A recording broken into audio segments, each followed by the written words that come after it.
तालुका आंबेगाव येथे 2 दिवसानंतर होणाऱ्या बैलगाड्या शर्यती संदर्भात गावात बैठक सुरू असताना 2 गटात वाद झाला. वादाचे रूपांतर भांडणात झाले. यावेळी येथे उपस्थित असलेले प्रमोद वाव्हळ हे मोबाईलमध्ये चित्रीकरण करत होते. भांडणं जास्त प्रमाणात वाढल्यानंतर प्रमोद वाव्हळ हे भांडणे सोडवण्यासाठी गेले असता त्याला मारहाण करण्यात आल्याची घटना घडली आहे. ही मारहाण भीमाशंकर सहकारी साखर कारखान्याचे संचालक नितीन तुकाराम वाव्हळ व त्यांच्या सहकाऱ्यांनी केल्याचा आरोप प्रमोद वाव्हळ यांनी केला आहे.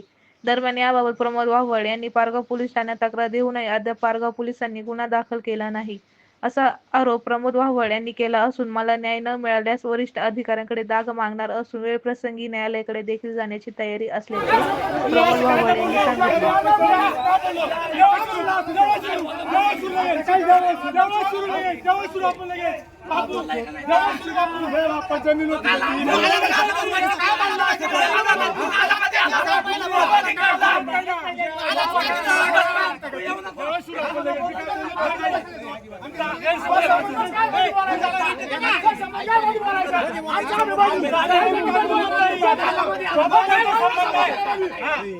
वाहू दे ना जरा, थांब. वाहू दे, वाहू दे, वाहू दे, वाहू दे, वाहू दे, वाहू दे, वाहू दे, वाहू दे, वाहू दे.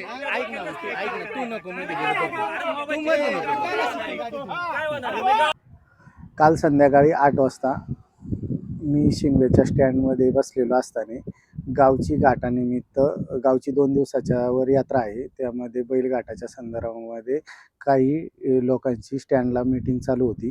ती मीटिंग चालू असताना अचानक नितीन तुकाराम वाव्हळ जे भीमाशंकर सहकारी साखर कारखान्याचा संचालक आहे ते व त्याच्या समेतल्या 4 ते 5 जणांनी तेथे भांडणे करायला सुरुवात केली. भांडणं करायला सुरुवात केली असताना मी त्याचा एक सजग नागरिक या नात्याने व्हिडिओ शूटिंग काढायचा प्रयत्न केला की भांडणाचं रूपांतर अति कशात व्हायला नको म्हणून मी शूटिंग काढायचा प्रयत्न केला. त्याच्यानंतर मी माझा मोबाईल आतमध्ये ठेवला.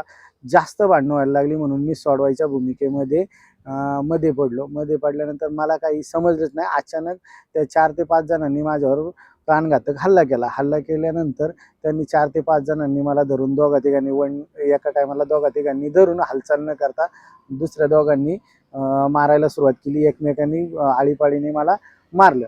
मारल्यानंतर मी 112ला कॉल केला. 112ला कॉल केल्यानंतर 112ला कॉल केल्यावर पोलीस स्टेशनची गाडी आली आणि ही घटना 8 सव्वा 8च्या दरम्यान घडली.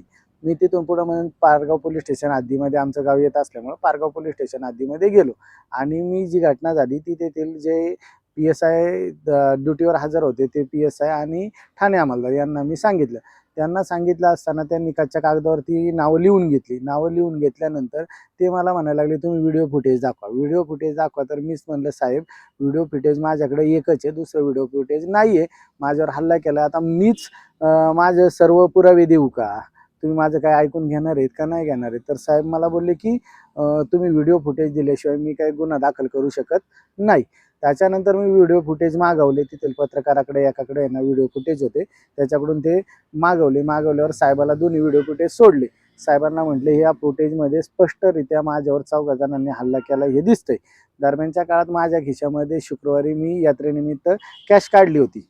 तर ती कॅश माझ्या खिशामध्ये 28,000 अवेलेबल होती आणि माझी हातातली सोन्याची अंगठी ही पडली. मी साहेबांना सांगितलं मारझोड करताना त्यांनी ती काढून घेतली. त्यांनी ऑलरेडी माझं शर्ट काढलं होतं. ते व्हिडिओमध्ये दिसत होतं की माझ्यावर हल्ला चाललेला आहे. त्यांनी मला म्हणजे गावामध्ये परत यावा नाही किंवा स्टँडला परत लोकांच्या समोर अपमान व्हावा या प्रकारे वर्तन केलं होतं. साहेब म्हटले हे कुठेही व्हिडिओ शूटिंगमध्ये दिसत नाही आहे, पैसे घेतलेले आम्ही हा गुन्हा दाखल करू शकत नाही, ते गाळ केले म्हणून आम्ही देतो. साहेबांना म्हटलं साहेब माझ्यावर हल्ला झालेला आहे, तुम्ही मला न्याय द्या, मला याच्यामध्ये FIR दाखल करा. साहेबांनी त्याच्यावर नॉमिनल NC दाखल केली. NC दाखल करून मला ह्या सर्व प्रक्रियेमध्ये साधारणतः 2 तास गेले आणि 12 वाजता ती NC दाखल झाली. समोरचा जो कार्यकर्ता होता तो समोरचा कार्यकर्ता राष्ट्रवादी काँग्रेस पक्षाचा जबाबदार शिंगव्यातला नेता होता आणि तालुक्या पातळीवर तो नेतृत्व करतो. त्याच्या दबावापोटी सत्ताधाऱ्यांच्या दबावापोटी गुन्हा दाखल करायला टाईम झाला आणि गुन्हा हा NC मध्ये दाखल झाला. NC मध्ये दाखल करून मला 12 वाजता त्यांनी बोळवण केली. मला त्यांनी मेडिकलचं हे दिलं, चं कागद दिला. तर मी साहेबांना एवढं पण म्हणत होतो, की मंचरला जायला 22 किलोमीटर इथून अंतर आहे, 18 ते 20 किलोमीटर. वाघाची भीती आहे, मला मंचरला तुम्ही कोणीतरी घेऊन चला. पण ते म्हटले, तुम्ही जाऊन तुम्ही मेडिकल करा. मग मी तसाच घरी गेलो. घरी गेल्यानंतर सकाळी मी मेडिकल केली आणि रात्रीच माझ्यावर दबाव येत होता, की NC तुम्ही मागं घ्या, पोलीस केस मागं घ्या. साहेबांनी त्यांना थोडंसं त्यांच्या बाजूचं फेवरचं हे केलं आणि मला काही न्याय दिला नाही.